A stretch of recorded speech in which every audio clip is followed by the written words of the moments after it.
సమస్యలు వెంటాడుతున్నాయి, అసమాధాన పరిస్థితుల్లో మనం ఉన్నాము. ఎటు చూసినా మనకి నెమ్మది కనిపించడం లేదు, బ్రతికేంటో భారంగా ఉంది, కన్నీరు ఏంటో జీవితం అయిపోయింది అనుకునేటువంటి సందర్భాలలో మనం చేయాల్సింది ఏంటి?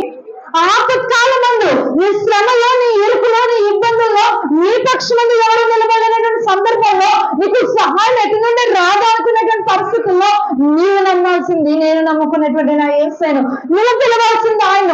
ఆపత్కాలమందు నమ్మదగినటువంటి దేవుడు ఆయన. ఆపత్కాలమందు సహాయం చేసి మనం ఆదుకునేటటువంటి రక్షణకర్త ఆయన ఉన్నాడు. హల్లెలూయా.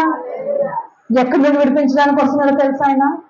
ఊరులో దాగు చోటులో నుండి ఆయన నిన్ను ఏం చేస్తున్నాడంట?